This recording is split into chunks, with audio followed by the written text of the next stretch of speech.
Smartphones. A modern marvel of the 21st century. They keep us instantly connected with anyone, anywhere in the world, and also completely isolated. There is good to come out of smartphones, but there's some bad too. And I think now more than ever, it's important to reevaluate. Today, we're going to take my life back. For real this time.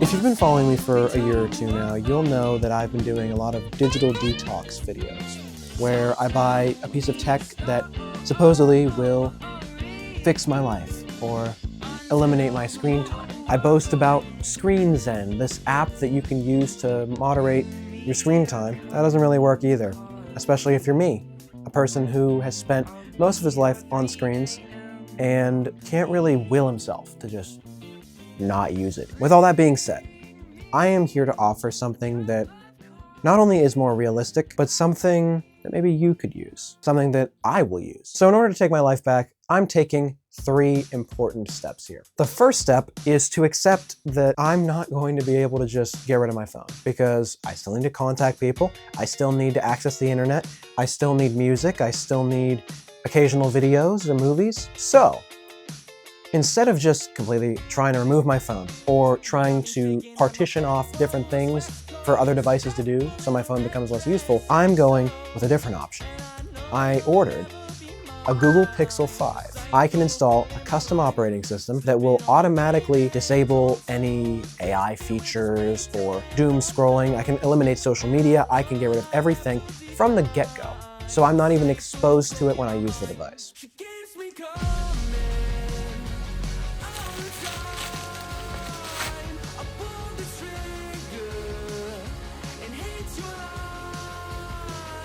The bare minimum we'll have on there is messaging, music, maybe a search engine, that doesn't have any crazy stuff on it, and maybe a calendar or a notepad. But then again, I already have a lot of things that can perform those tasks. That's the first thing, because it's actually insane at this point for me to think that I could just leave my phone, because I think that I can, but then I end up relapsing. The next thing is to add more to my life. Like I've said before, you can't just remove all the stuff that you did on your phone and then also not do anything else. If you take out this big chunk of Instagram or TikTok that was filling up your day and then you do nothing else, you'll be bored. You'll have nothing else to do and you'll probably just get back on your phone. So I'm doing a few things so I can eliminate that feeling, or at least make it a little easier to control. I'm getting a 365-day notebook, whether that's a sketch notebook that I can draw things in, or maybe a journal that has different prompts. Either way, I'll have something every day in a structure to give my time to. I'll also have a regular sketchbook because I love to draw in my free time, and if I have some random idea or I just want to doodle, I can do that too. I'll also have a regular journal so I can keep track of my thoughts and know what I'm dealing with.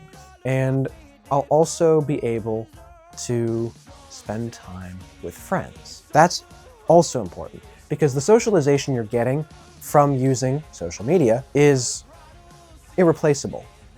You have to keep some of that in.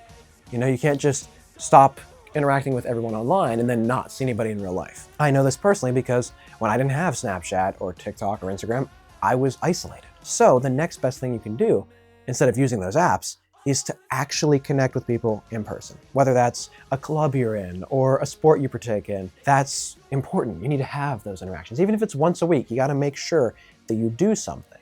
And that's what I'll be doing. I'll have track every day, I'll be working, and I'll hopefully, when I'm not working, be able to hang out with my close friends, just so I can feel connected without being connected everywhere else. So we talked about being realistic about the smartphone and replacing the stuff you're trying to, get rid of. And the third thing is to think about your habits. And I'm thinking about mine. What do you really need your phone for? Do you use it for your work? Do you need it for something that is beyond just watching TikTok? Because if you need it for your career It's a little harder to just completely avoid it. But by using what I'm going to use, a device that has full functionality with video and dictation, you can get something older, install a custom software, and also be able to still do what you need to do. What I'm saying is that when you're approaching this for you specifically, because I'm talking about what I'm doing, but I'm also trying to provide something for you, you need to think about what you need, absolutely need your phone for. Bare minimum is probably messaging if you're working. You know, if you have some job-related app that you have, probably gonna need that. If you need music, like if you're like me and you need music to get through some of the days, you know, and if you keep your schedule on there, you don't have a computer, you keep that on there. But these are the necessities. These things should take up 5-10 minutes of your day, unless you do your work from your phone. So with those necessities squirreled away, you can eliminate everything else. The third step is also just working into it slowly. Unless you're me, because I'm about to spend the next week or two, once the Pixel 5 arrives, just completely off of it. I'm gonna very quickly get off of it, so I have no choice but to start 2026 with all of this stuff that I'm planning. But if you want to transition from fully socialized to re-socializing, you know, and being more grounded, more mindful, then that's fine too. You don't have to just jump straight into it like I do, because sometimes it works for me, sometimes it doesn't, and I doubt that it works for everybody. That's the most important thing, is focusing on what works for you. So really just be realistic about your phone. Make sure that whatever you're getting rid of on your phone that takes up your time, you fill that time with other things, and figure out what you actually need your phone for and what you don't. Like I've said before, there's no one universal solution to eliminate your screen time and the desire to get the dopamine kick from your smartphone, because everybody's different. But for me personally, taking on this challenge, almost, it's kind of like a game, like how long can I last, is much more powerful and much more effective than trying to partition off my music to my iPod and, you know, my calls to my Apple Watch and just keeping my phone. Like, I'd much rather just have one device that can do all those things and only those things. So that's everything I'm going to do. Now let me show you how I'm going to do it.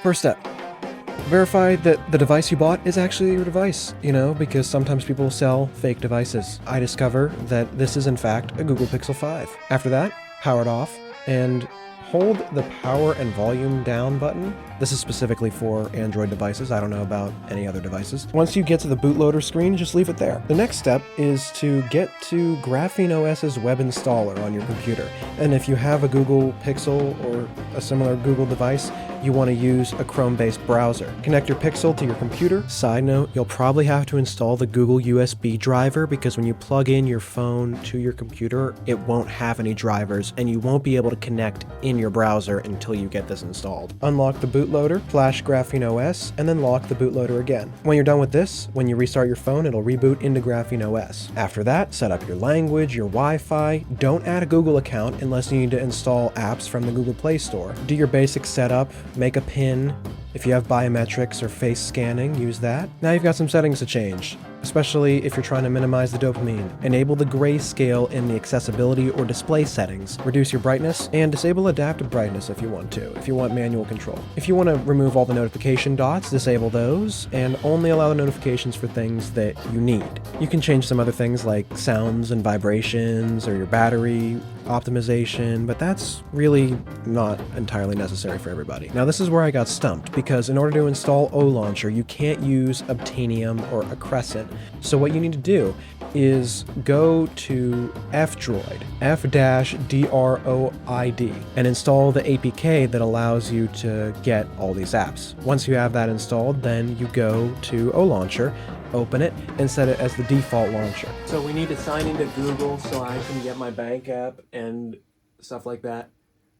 But other than that, we're done. You can configure all of your apps into a list and all kinds of other settings you wanted to configure, and that's it. I took my life back.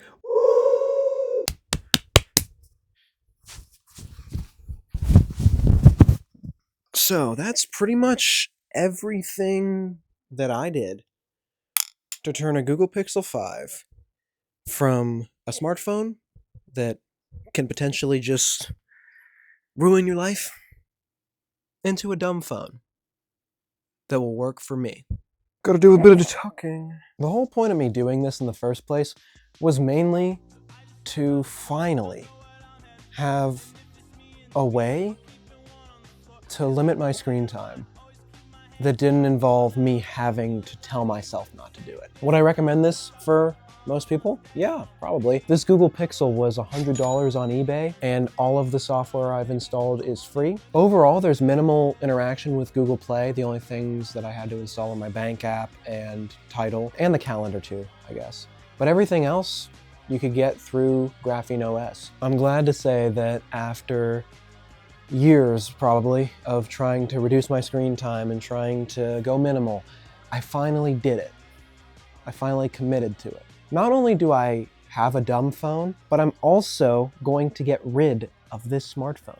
That's right. So I won't even have the option to go back to a smartphone. So, if you enjoyed this video, the final video of this year, isn't that crazy? Then make sure to like, show your appreciation, comment down below your favorite part, or if this video inspired you to go minimal. And as always, I will see every single one of you capable, amazing people in the next video. Bye-bye!